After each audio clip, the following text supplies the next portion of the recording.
When we use alcohol, if something isn't fun naturally to you without alcohol, it's probably just not fun. And you're using alcohol to bypass your instinct. It genuinely makes me sad and a little emotional how much self-abandonment I've employed in order to uphold the drinking culture. I always ask the question, when you sit down to have a drink, I need you to ask yourself, what are you trying to avoid or what are you trying to achieve?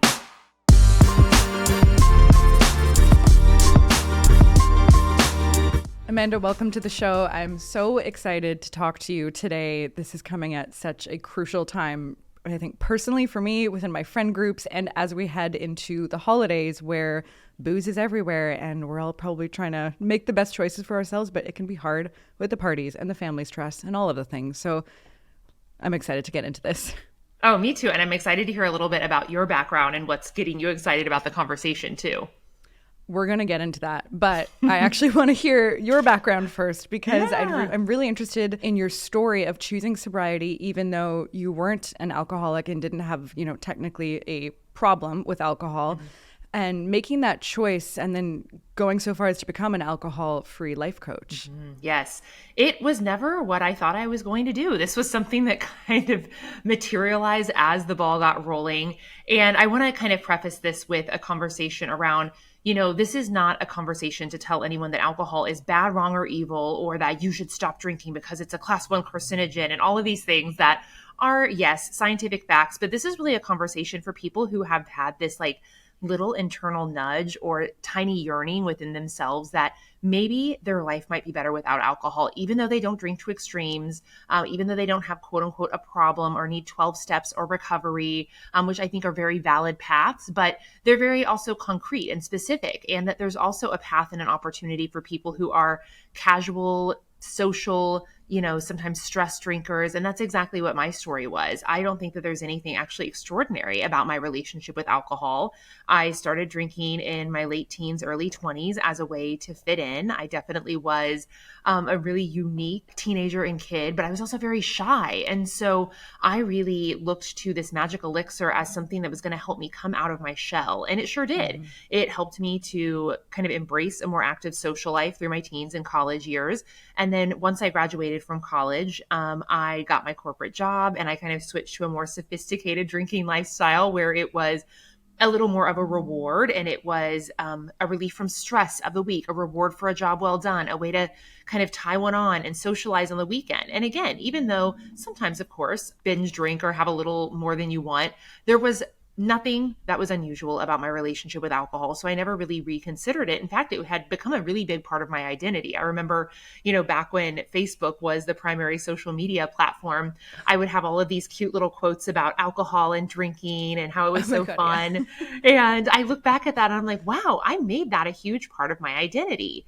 So when in my late 20s, I started to get this kind of just feeling of dissatisfaction is the best that I could describe it, Jillian. And essentially I was having an existential crisis. I had, accumulated all of this success outwardly. I had gotten as a first generation college student, got my master's degree, got a big kid job at a really sought after place, and was ticking boxes left and right. I had even, been featured in one of the Posh Society magazines where I was at as one of the top 20 under 30 young people in the community. And I was I was just riding on cloud 9 outwardly, but inwardly something felt missing and disconnected. I felt overworked and, undervalued at my work. I felt and I was just kind of trudging along, I wasn't getting anywhere fast, that I was uninspired. A lot of my relationships lacked depth. I had romantic relationships that just continued to kind of be the same thing over and over again, same thing, different person. And I really decided to embark on some sort of personal development journey. So I was very lucky to have a mentor kind of fall in my lap.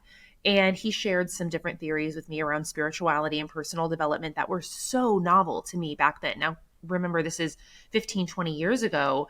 And I had never heard any of this or been introduced to any of these concepts. And it felt so freeing to think that, wow, I can change my life. I can take control of my life and choose a different path. And it's interesting because at that point, Jillian, it never occurred to me that maybe there was something on my path that was a block, that was holding me back, that was keeping me stuck. And so I started down this path of, I'm going to optimize my life. I'm going to work out. I'm going to do hot yoga. I'm going to pray. I'm going to meditate. I'm going to watch my macros and micros, and I'm going to do journaling and everything that I can throw at it to make my life better. I'll go to therapy. I'll do whatever I need to do to fix myself, basically. And while that had a little bit of a result, it just didn't seem to stick. And so then it felt frustrating. And I asked myself, is there something wrong with me? Am I broken? Am I unlovable? Am I just doomed to this like destiny?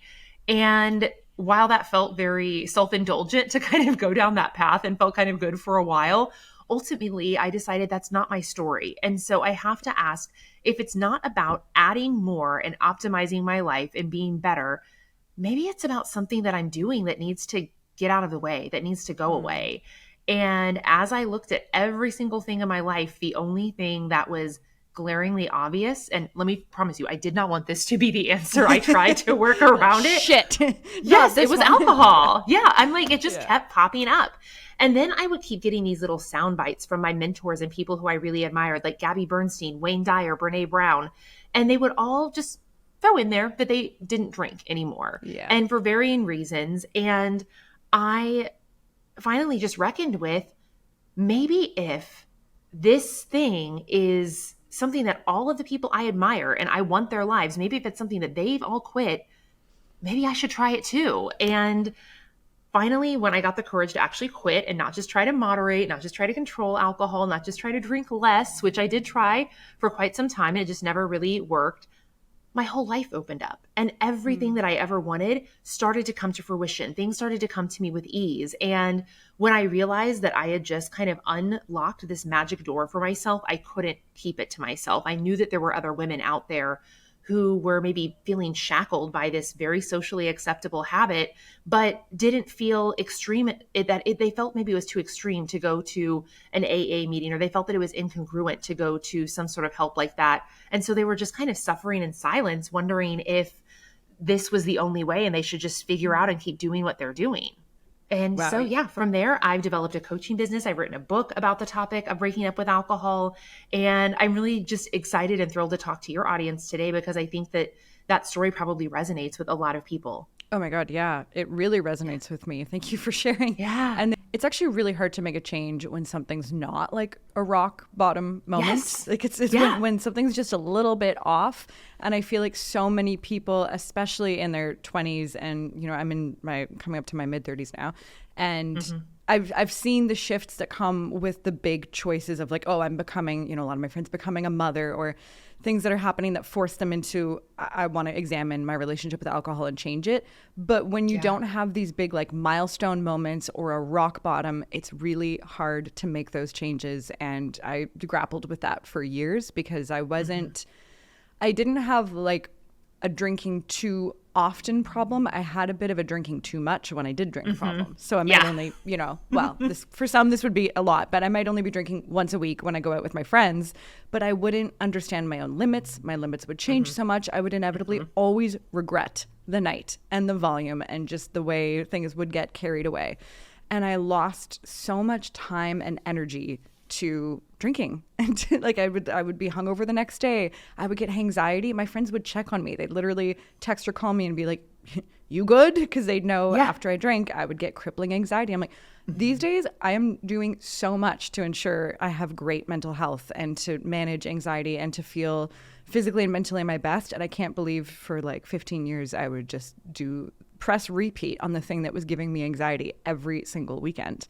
But it was really hard to make that change. And I mean, right now I'm in a more moderate place of, I really don't drink often, but I will allow myself, you know, if I go to a nice restaurant, a glass of wine, a cocktail, like on New Year's, I'll have a glass of bubbly. So I didn't go the absolute route. I just went the no more over drinking and only really drinking if I've done a bit of a check-in and an inventory and making sure like I'm not doing this for stress, I'm not doing this for confidence, I'm not doing this because I'm upset. So that's been my evolution. I'm curious what your approach is in terms of focusing on absolute sobriety as opposed to moving towards a more intentional, moderate, minimal way of drinking. Yes. It's such a hard question because we, myself included, romanticize the moderate relationship. And it's actually really tricky for so many people to get at. And I'm also going to imagine that a lot of the people listening are high achievers and perfectionists. And Yes. when given a challenge of what I'm about to say, the initial reaction is, oh, I'll figure that out. And it is that for a lot of people, there's this really wonderful article by an author and a podcaster named Gretchen Rubin called Abstainer or Moderator. And she suggests in the article that you are either naturally someone who abstains, you're an all or nothing, and you do better when something is off the table, or a moderator, and you actually find ease when you get to make choices. But for abstainers, trying to become a moderator feels like mental gymnastics. And that's how it felt for me. It was always, well, I'm negotiating with myself. I'm setting rules. I'm creating punishments. I'm creating rewards. And the amount of mental chatter that created took up so much of my valuable brain space that could have been used for something else. Even though I really romanticized the idea of moderation, it just was such a struggle for me. So I just want to be very real with people that if you are someone who doesn't naturally moderate everything in your life and find a lot of light and success from that and ease from that, then you probably could do very well, considering that what if you're just an abstainer and saying no to something, whether it's alcohol or something else, is actually going to give you a lot of power back. And so for me, I tend to attract women who are abstainers, and they know that this thing is getting in their way. It's taking up too much mental space. It's taking up too much energy. And typically they're also on a spiritual path, and they really want to tap into that sense of inner wisdom and that connection to a higher power, connection to their intuition. And the way that I see alcohol is that it's not bad, wrong, or evil, but when you introduce it into the system, it creates kind of a film over your ability to do that. It's like trying to connect to your intuition using a cell phone in a tunnel. It's like the connection's there, but it's just a little sketchy and shaky.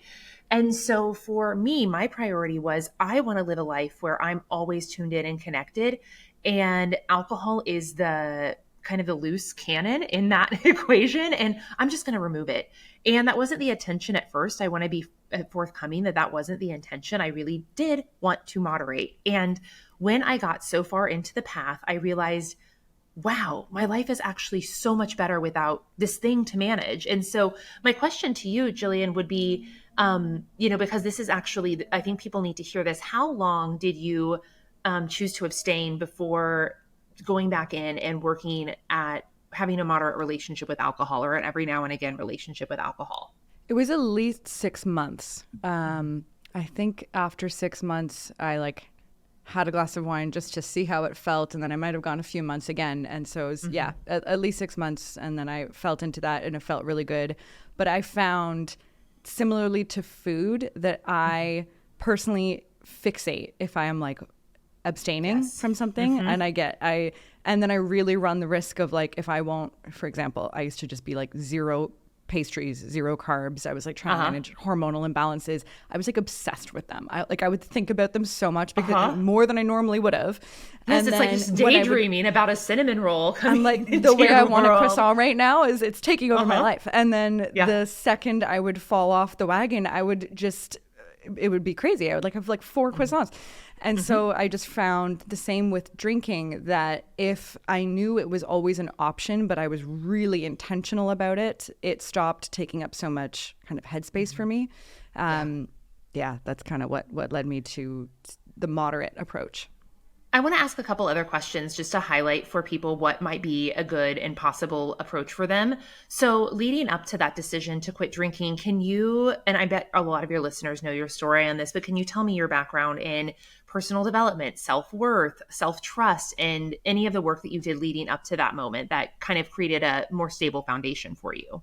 I mean, I had done years of therapy, and I had I was trying to move out of this very all or nothing, absolute all in way I was living my life. I mean, that came up in my career. I was extremely career driven, and then I had to go through job loss and, losing a dream magazine job, and just really try to get clear on who am I without all of these external things. I think what made it a lot easier for me was around this time, I started to tune more into who I was without this social drinking culture that I was a part of. I went on some retreats. I had found some writing groups and just kind of tapped more into the self-improvement world. I had this podcast and was talking to amazing experts and really getting clear on, I think I'm numbing and distracting myself. And I think it's getting in the way of me reaching my potential. And I don't want my Saturdays and Sundays to be wasted in this foggy cloud when I have shit that I want to do. I really have deep relationships I want to have. I have projects I want to build. I have things that I want to write.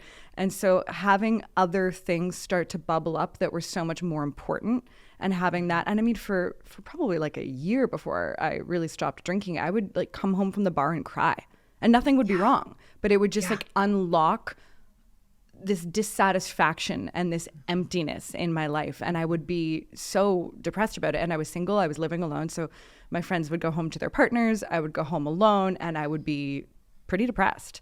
So it just became clear, like, this is bringing out a negative energy in me that I don't want to be in. So there was definitely lots of self-work that was bubbling up, and being exposed to cultures and communities and ways of being that were so removed from alcohol and so inspiring that it became loud. Yeah. And I thank you for like detailing that a little bit more, because I wanted to have some direct examples to highlight what you had going for you that shortened the learning curve, right? Because I would say that the bare minimum really to get some sort of grounded footing is 6 months. I always work with people for 90 days to begin, just to give them a little like nudge into the world. But there are so many like quick fix programs out there that do like a 21-day reset, 14-day challenge. It's not going to do much for you, but actually really confuse you. So I love that you did this 6-month stretch. Realistically, I see the most success after a year. But what you did that allowed you to shorten the curve and make some decisions from a more grounded place at that 6-month point, where you had surrounded yourself with inspiring and aspirational social circles. So your social life was not revolving, maybe still a lot of your close friends were, those social connections were revolving around alcohol, but you had some direct examples of people cannot drink and still be fun, still be exciting, still be engaging, still have deep connection. And in fact, more deep connection, because the connection we're having with alcohol is actually false. So you had some things that were working for you that were debunking some of the fear stories that come up. You saw some direct examples that you could not drink and you could actually flourish in your desires and flourish in your relationships. A lot of people don't have that. So then they're managing up front, fumbling with trying to renegotiate their social network and system, because alcohol has become such a deep part of how they interact with people and how they socialize at work and all of these other things. You also had started to do some work on managing your emotional world. And women like you and myself who have had really stressful, really fast developing, high powered careers, especially when we're young and single and you can like pour yourself into it. Oh my God, yeah. And then all of a sudden life hits you with some extra responsibilities. You were primed for burnout, right? Yeah. And so you had to develop some emotional tools to manage your emotional world, to manage stress, to set boundaries, because if you don't have those and you're not willing to implement those in your life, then removing alcohol is just going to feel like you've exposed a burning wound that has been like covered with a Band-Aid for a really long time. So you're like hanging on by a thread and now you have no thread. And we know that alcohol really wasn't helping you that much, but because you already had some of those tools kind of as a foundation, you could really just amplify them and increase them a little bit to make it to where you can survive, quote unquote, without alcohol more easily. A lot of women who get, into this whirlwind of their high-powered career and their social life and their relationships, they don't have that. Even though they're intelligent, they're capable, they pull alcohol out of the system. And then all of a sudden it's emotional chaos and social neglect basically for themselves, or feeling like a social outcast. And so you had some significant things that really you didn't have to create as much of a foundation on, that allowed you to make a more conscious decision at 6 months. And I want to say for the average person, that's very aspirational. So yes, it could happen. And it's not usually what we see as the easiest time frame. Yeah, it was probably a year really of experimenting with like deprioritizing alcohol completely and just having, after 6 months, the odd drink. So I really gave myself like a solid runway to be like, I need to see what this feels like. And that makes so much sense. And I think a lot of people don't talk about or realize the discomfort that will come at first with it. I mean, you're removing a thing that's pretty negative for most people. So you think all of a sudden, like month one, you'll be feeling amazing. No, I was feeling, because I didn't have all the systems in place yet. So I was feeling like pretty lonely. I hadn't filled my life and all of those gaps where drinking and going out and going to bars used to be. So I was spending a lot of Yes. weekends by myself at home, feeling sorry for myself, feeling really lonely and isolated, feeling like, oh, things aren't fun anymore, even though I know I wasn't having fun when I was going out because I was getting No. drunk in order to have fun, doing things that weren't fun for me anymore. But there was a real learning curve and discomfort period of figuring out, what do I actually want to do with my time now that this isn't taking up so much time, and rewriting the story of, oh, here I am again on a Friday night by myself at home, and just feeling sorry for myself in that. And then it got to a point where I was like, no, this is such beautiful time. Like I get to actually hone in during this time on the things that I really want to do, the things I want to create, the deeper relationships that I have. But it took time to get over the discomfort. So I think giving people the heads up and the permission to know that at first it might not feel good and it might not be fun, and you might have to face some shit that you haven't been facing, but there is a lot more fulfillment on the other side of that. Yes. And I think that, the big overarching theme of that is, we have this phrase, things get worse before they get better. And that's kind of what we're expecting with alcohol. But the truth is that things get real before they get better. You are actually exposing a heck of a lot of reality that you've been choosing not to face, you've been choosing not to deal with, you've been choosing not to unpack. And now you get to choose if you want to be brave and curious and do that or not. And I can tell you that life gets, and I don't have to tell you, Jillian, but anyone who's listening, life gets so much easier when you are not carrying the weight of your burdens all of the time, that you take off the blinders that have allowed you to kind of forget about the things that are bothering you, that you're struggling with, and you actually start to unpack those things and deal with them. It can be pretty tremendous and profound, and feel like, wow, yeah, this sucked for a minute because I had to clean out the storage unit that I've spent all these years stockpiling and hoarding things with. But all of a sudden, then you have this sense of, oh, wow, I've like really cleaned this up and I'm capable, and things look a lot easier moving forward. 100%. I love that. We've touched on how this kind of social drinking culture doesn't necessarily lead to fulfilling relationships. I'd love to hear more about how any amount of drinking can impact our social connections, and what's really happening when we're using alcohol as like a crutch or a bonding mechanism in our relationships. Well, and I share that in my story. I use alcohol as a way to come out of my shell. But when we use alcohol for, liquid courage, as we call it, you're not actually implementing real courage at that point. You're cheating. And Yeah. so everyone is always getting a false version of you, or an amplified version of you, or sometimes, quite frankly, a dulled down version of you, because so many of the women who I work with and support are really amazing, gregarious personalities that they've been told their entire lives that they're too much. And so they use alcohol to kind of dampen that light, or in some cases, make right the big parts of them, because when we drink and we're crazy and loud and however we are, that's okay. But if you do it on your own, oh, that's not ladylike, or that's not polite, Yeah. or that's not whatever. And so whoever you are when you are drinking is probably not the real you. And I think that we've been fed this lie by magazines or whatever, that it allows you to like unleash a filter.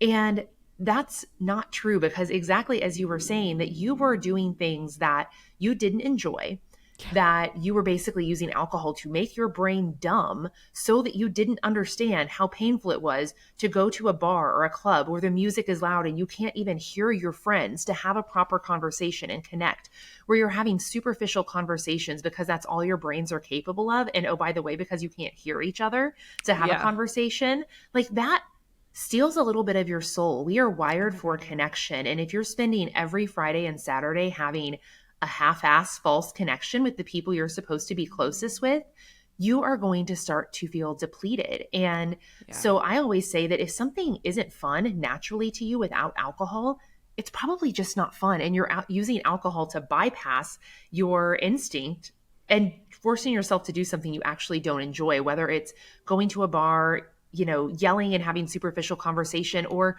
for me, it started to be staying up late. Guess what? I was bypassing the fact that I was exhausted and wanted to be in bed and drinking to keep myself up until 2 a.m. And that's not naturally, let me tell you what, I do not naturally stay up until 2 a.m. And so it's all these little nuanced things where we're trespassing on what we really want. And at the end of the day, it's true, authentic, vulnerable connection.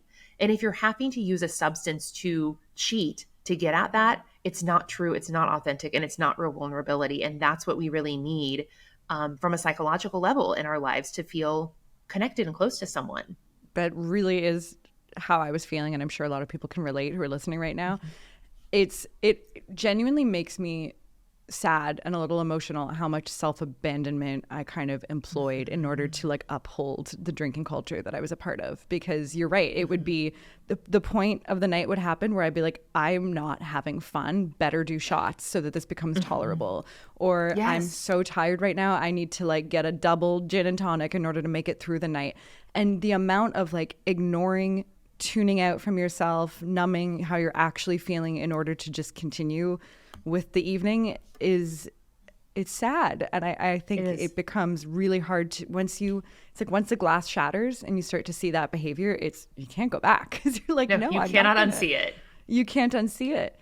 Yeah. I saw you posted recently about how alcohol can kind of get in the way of the need for us to have hobbies or the value of hobbies. And that hit me so hard because I did an episode recently on hobbies, and it's really resonating with people and how millennials don't really have hobbies. We don't. No. And I'm like, I actually think younger generations do, because like the Gen Alpha, like they're not drinking as much. They're not partying the way that we did in high school and in university, and they're developing actual hobbies. Whereas my generation, the thing to do was to drink and then to post albums of your drunken night on Facebook. Yep, that was a hobby. And that was literally print them off and go our through entire them. personality. And so that really resonated. It was a missing piece from the episode that I realized it really clicked. I'm like, oh, we didn't have hobbies because we weren't getting up at like 8 a.m. to go to like a clay throwing class, because we had been up till 2 a.m. self-abandoning and getting drunk. So I think that's such another valuable piece of the equation, and how many more fulfilling activities you'll have room for in your life if your life isn't oriented around socially drinking. And I mean, in these cases, I'm really talking more about like going out and getting tipsy, as opposed to just like having a nice glass of wine at dinner. I'm sure that's still plausible without getting in the way of your life and your hobbies. But the drinking culture and the needing to drink in order to socialize, I think really has robbed a lot of people of having a well-rounded life and having things outside of work and drinking. I used to be like, I just go straight from coffee to wine. And I'm like, ooh, why? Where's your 8 ounces of water every now and then, No. It's something that's really emerged in my clients recently, is this desire to have fulfillment outside of, I don't have kids, or, some of the other things that some of my clients do find very much fulfillment in, but they realize that they've outsourced it so much to being a mom, being a corporate warrior, being an entrepreneur, being a wife, being a whatever, that there's this sense of their own self and what do they like? What do they want to do? And when you don't have that, it's another thing, very much like connection. You need to have your own sense of self. That comes from doing things that you truly enjoy. And I have an astrologer friend who she and one of my other girlfriends were doing kind of readings, and she asked, my friend what she did for fun. And she said working out and something about her daughter. And she was like, no, that's what you do for self-maintenance and for your kid. What do you do for fun? And she just stood there and stared for a second. And I would have done the same thing. Most of us will do the same thing because we develop these things that we think are our hobbies, but they're actually that's self-care and relationship maintenance. That's not a hobby. And so it's something like, what are you doing that lights you up, that you lose track of time, that you're learning a skill? And most of us already have the answer for that. It's something we abandoned in childhood when we were told that that's not going to get us a scholarship, make us money, or be productive in our lives. So you leave that around in kid time, and now you've become an adult. And when you become an adult, also here's your glass of wine, keep going and proceed forward, right? So we have the mummy this juice. Really pivotal, exactly, this transition where we swap one for the other.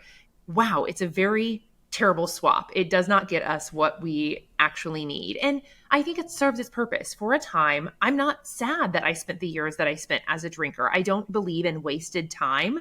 Yeah. And that's kind of an oxymoron because it was literally wasted time. That's But funny. I know, I think that though that taught me something and it gave me the power to pivot. And if I wouldn't have gone down a path so far that I knew wasn't mine, I wouldn't have had the opportunity to pivot and find a path that was so much better. And I'm really glad that I did that. I'm glad that you did that. And that anyone who's listening who might be curious about making a really big pivot in their lives knows that that's possible and can be so fulfilling.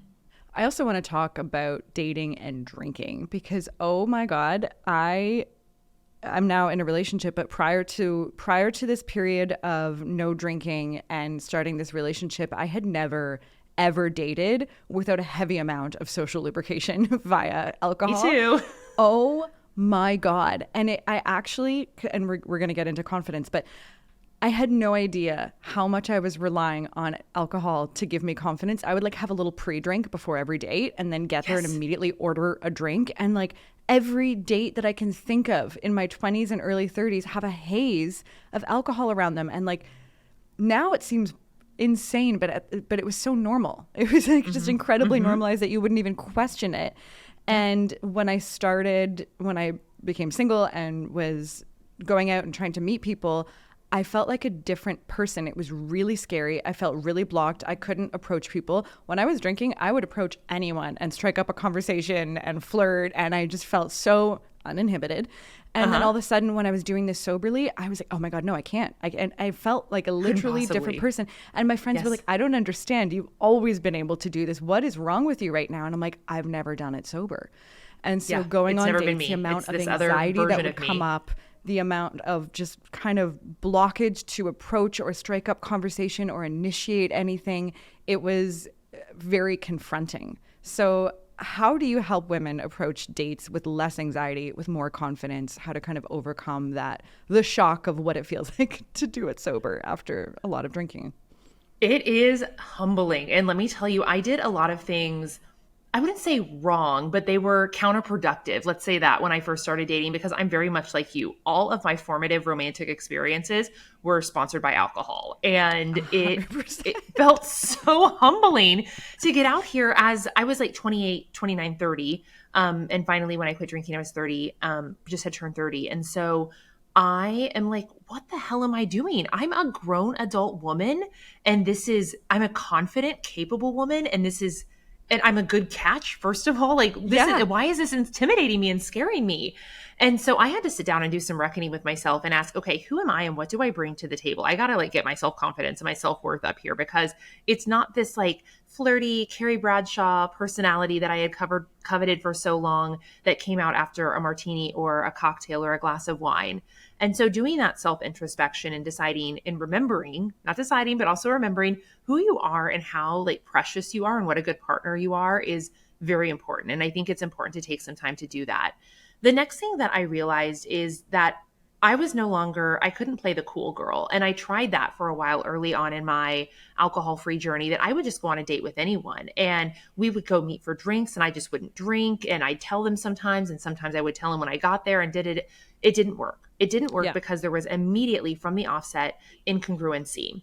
Now, that didn't mean that I needed to date someone who was a non-drinker. That certainly helps and has helped. And I'm lucky that I have a partner now who can take it or leave it and chooses because that is important to me, that he doesn't do that.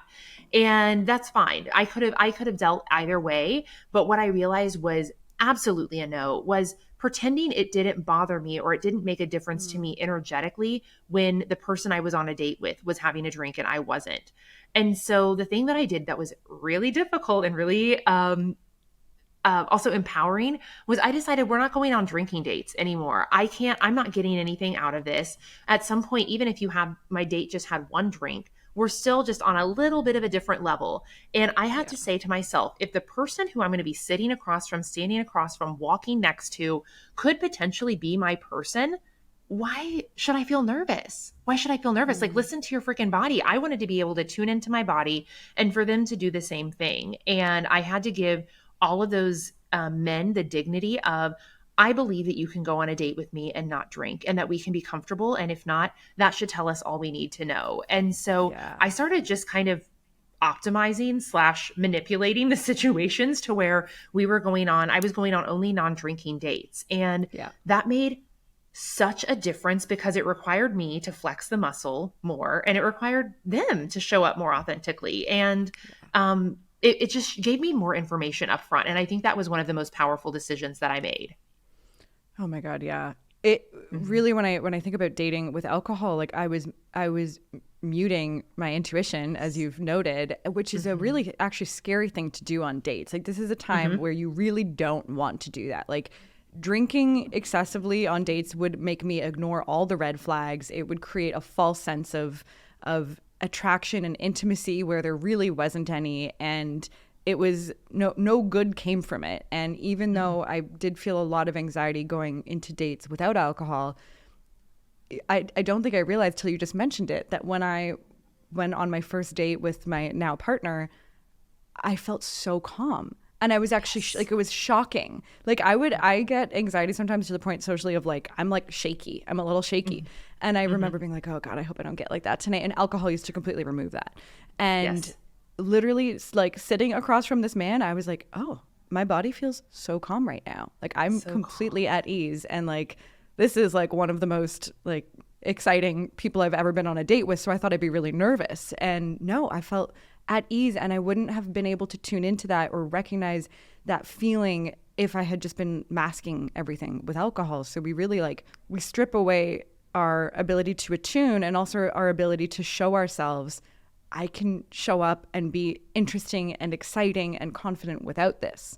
Yes. And with the right person, you will Yeah. be. You know that energy. You just jive. And how many dates did I go on a second, third, fourth, or however many dates longer with someone who was not a match because I was basically gaslighting myself into having some sort of energy and connection with them? Because guess what? When I drank, and I was a magnanimous person, I Yeah. could make anyone like me if I wanted to. Yeah. And so then I was just basically seducing people. And I don't mean in a sexual way, but I mean, I was just Yeah. like giving them Yeah. this like best case scenario side of me. And guess what? Some days she's hormonal. She ain't the best case scenario. And you got to be ready to get that version of me too. And I was being fake. Yeah. It's a game. It becomes the game of wanting to be wanted, and like Mhm. alcohol kind of allows for that. Like, let's create that like false connection, false desire. I want to be wanted versus. I think the shift of dating soberly was, wait, what do I want? Like, what Yes. do I actually like Yes. and enjoy, and what feels good? Before the game was like, oh, I just, and it wasn't a malicious game. It was just trying to Mhm. prove to myself that I'm wanted. And so Yes. there's a huge shift there. How though do we start to rewire that idea that we need alcohol for liquid confidence? Because it did take me a lot of proof and a lot of time to just keep going to events, going to these stressful social situations, and showing myself that like I can be myself. I don't need alcohol. And there was a lot of anxiety in the beginning. So how do we shift this idea of the liquid courage? Yes, it's such a nuanced thing for everyone because everyone has a different level of resilience. And for me, I have pretty high resilience. And so I just kind of went in like, screw it. I'm going to go to everything I would normally go to. And I'm going to be cognizant to set boundaries because I know that I won't be able to socialize in quite the same way. But I want to go ahead and rip off the band aid and prove to myself that I could do any of these situations.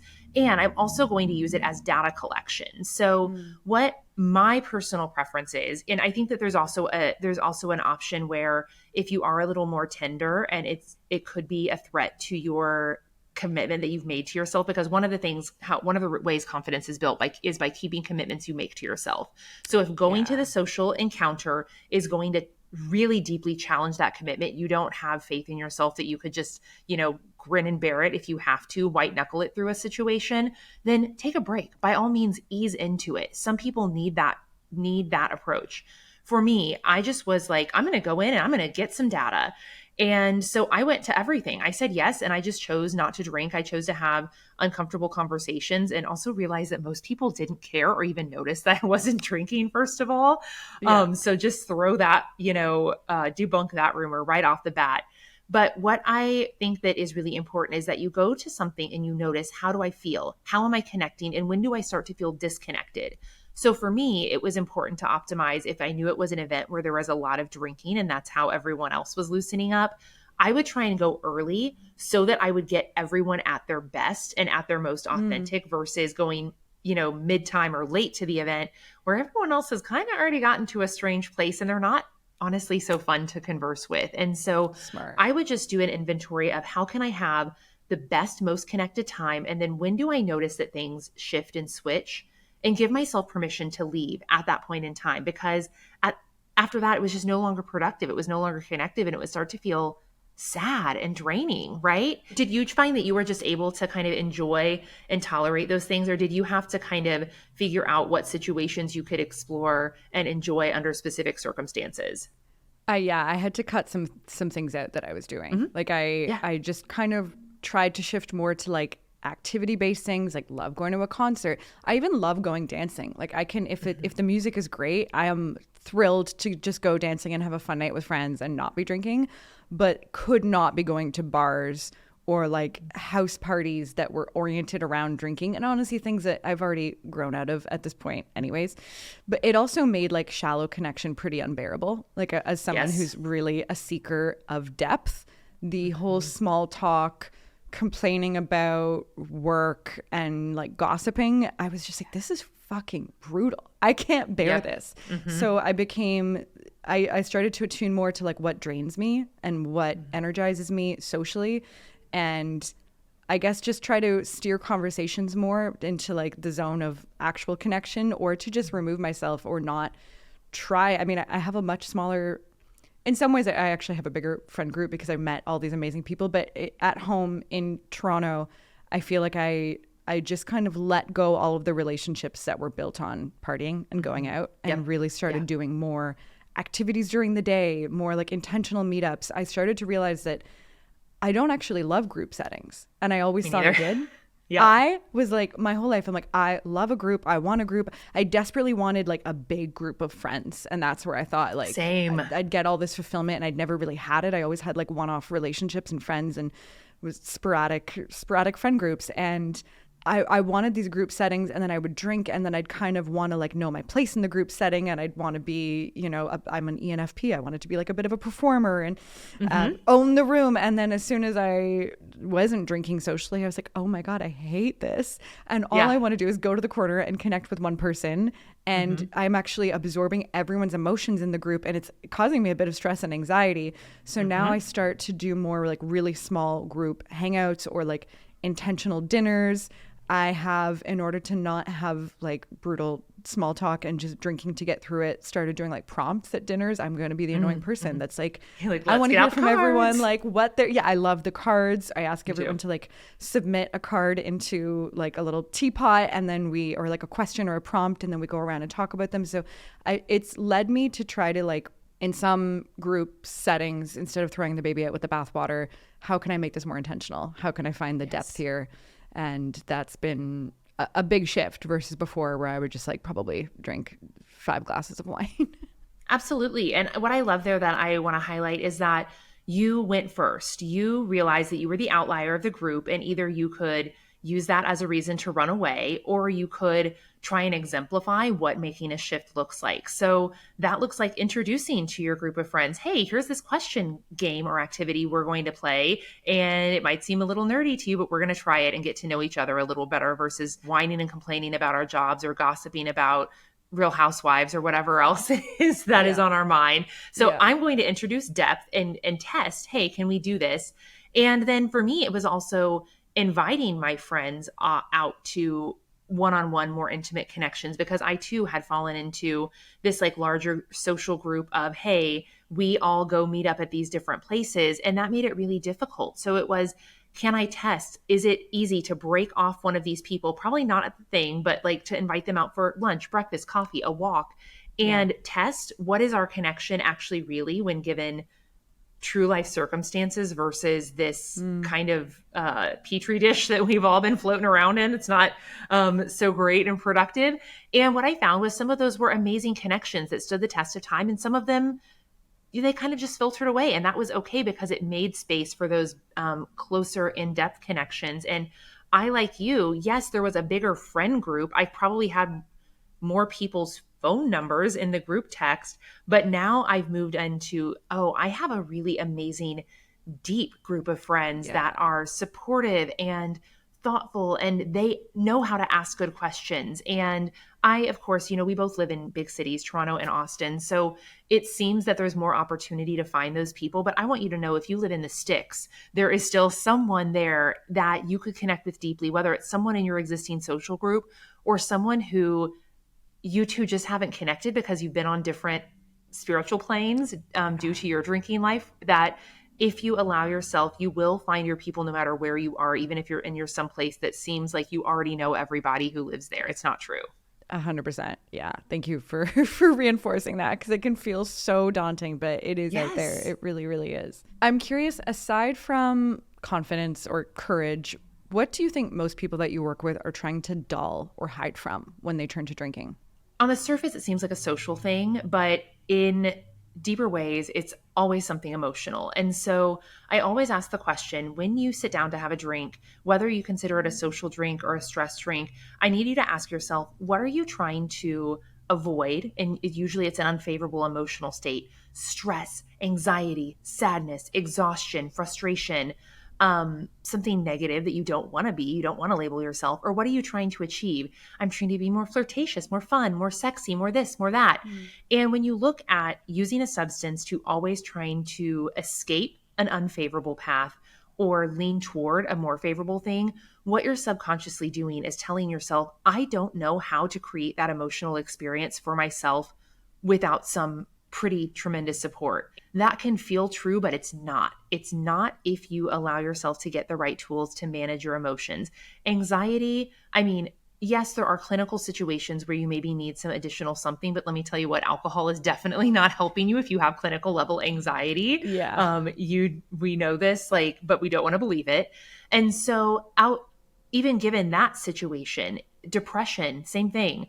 Like, you're actually doing yourself a disservice from learning to actually manage that emotion. And so it's really emotional management that I think is one of the biggest things. But I want to give another one that's a little more subtle, and that is our permission to be our most authentic, big, bright, joyful selves. Mm. And so many of the women who I work with have gone down a path of who they should be, what they should do, how they should show up, how they should dress, how they should act, the type of job they should have, how they should just be happy.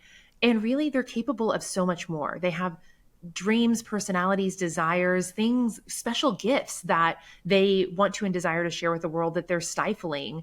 And what I see most subtly is that they're basically using alcohol to keep themselves in a loop. So they know that they're Mm. dissatisfied with something, but because they don't have the permission to explore what that is, or to make a change, or to leap off the wrong ladder and jump onto a new one, they drink because they're feeling uncomfortable. Well, then what happens when they drink is just what you described, Jillian. You feel sad, you feel helpless, you feel unable to make any decisions. And so you wake up the next morning feeling sad, feeling hopeless, feeling unable to do anything, feeling incapable, and you drink again. So you're just in this vicious circle, instead of just removing the variable of alcohol and saying, what would be possible if I chose to root for myself, if I chose to explore who is the version of me that I actually desire versus what society told me to be. Mm. And I know that this is a more existential answer, but it's the truest answer that I see, is that we're using it to stifle ourselves and to dull our light and to keep ourselves small and stuck in something that we think should make us happy but really doesn't. That really rings true. Yeah. So the nervous system regulation, I think, or like the emotional regulation, is like outsourcing that to alcohol just to numb things. And then the hard work of figuring out who we really are and what we really want without being numbed. That's huge. I also want to know why willpower alone isn't really enough when it comes to sobriety, and what role does habit replacement play in that? Well, willpower is a limited resource and you're using it all day. So if you think about when you were at the peak of your drinking, you were at a high powered job, you were, getting up, commuting in the morning, probably, either you were walking or getting on public transit or in traffic, and, trying not to get jumbled into the day. So your day's already starting off with some chaos. Then you go to work and you have to use your willpower not to, lose your marbles with your boss or your coworker who's just like really on your last nerve. And then when you go home, either you have a partner or a pet or a self that you're just stressed, you have family matters or whatever from your home family or your family of origin, and it just never stops. And Yeah. so you've used that willpower muscle all day. And if you're relying on that alone to keep you from having a drink at 5 p.m., you're not going to do so well because you can only make that last for so long, right? Yeah. And You're officially so out of the willpower. No more yep, fucks we to are give. depleted, zero fucks, and we're going to have a drink.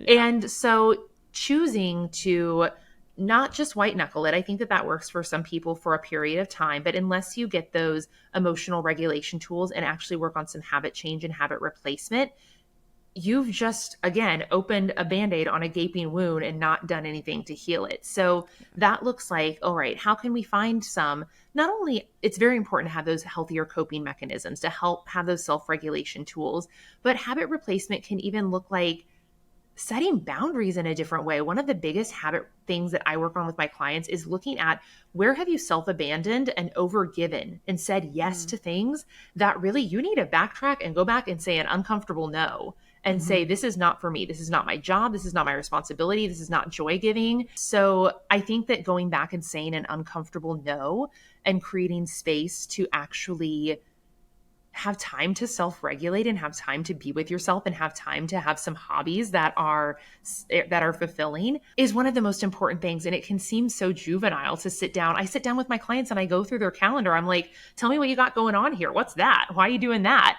And just having someone like give you the permission to scratch something off that is not actually valuable to your authentic path is really, really important. And so I think boundary setting and is one of the biggest habit changes that we can do in this, and really a very essential one as well.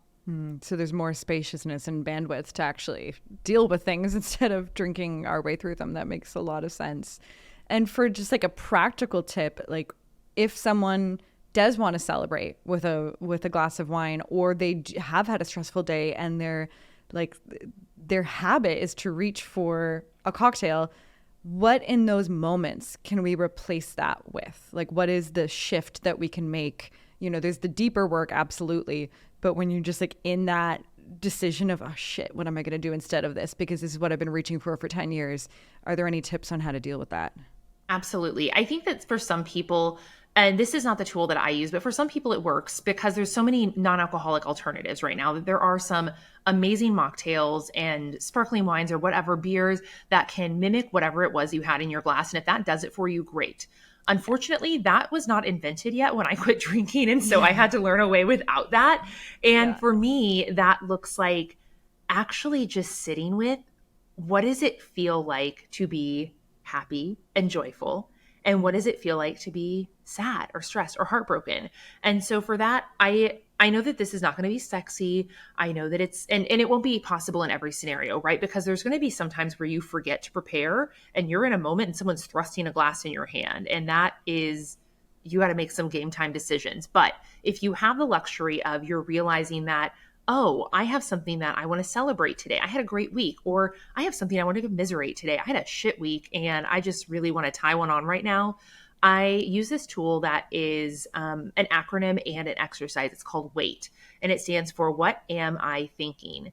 And when you do this exercise, it requires you to stop for 20 minutes before you make an impulsive decision, because we know that most impulsive decisions or urges are on like a little 20 to 30 minute wave. And if you can just pause for a second, then you might be able to ride that wave.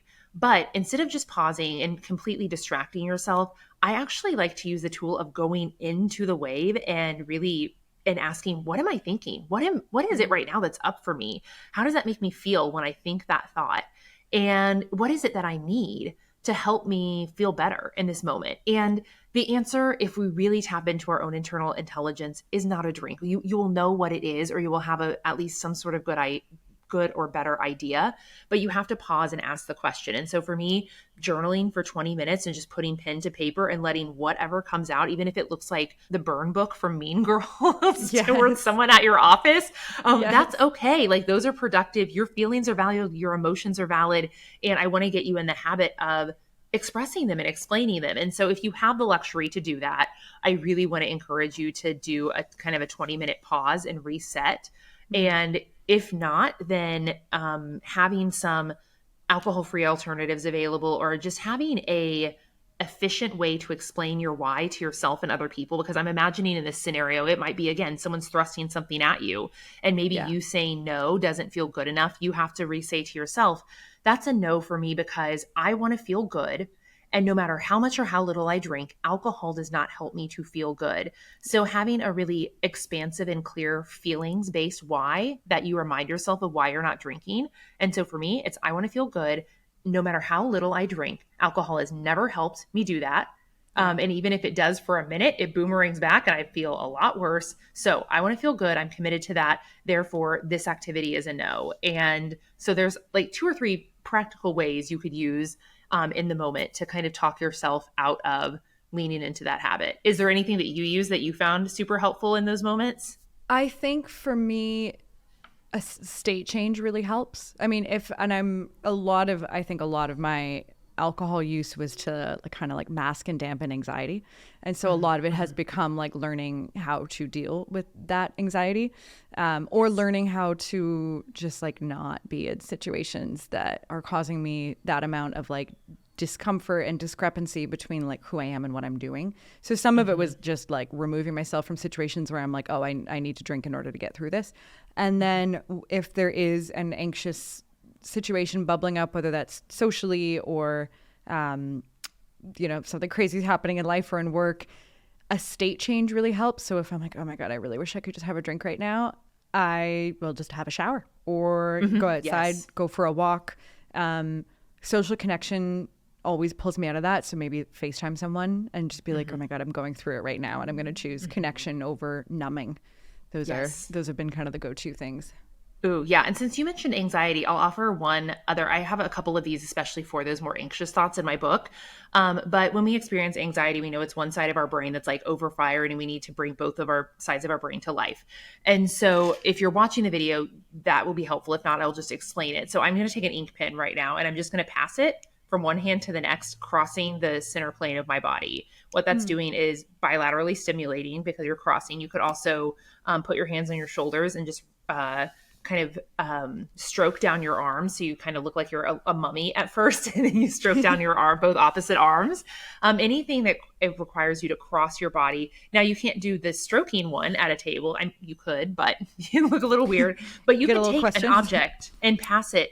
I'm doing it right now. I'm doing it now in the range of the camera, but I could also pull it down under the table and just do that exercise to do some bilateral stimulation in the moment to help ease and alleviate that anxiety. And so that's a really productive tool. And I have tons more of those in my book and all the work that I do, because that is one of the big things that we experience, is that anxious feeling. Oh, I love that. That's really helpful. Those little things that can just like interrupt the anxiety loop are so helpful.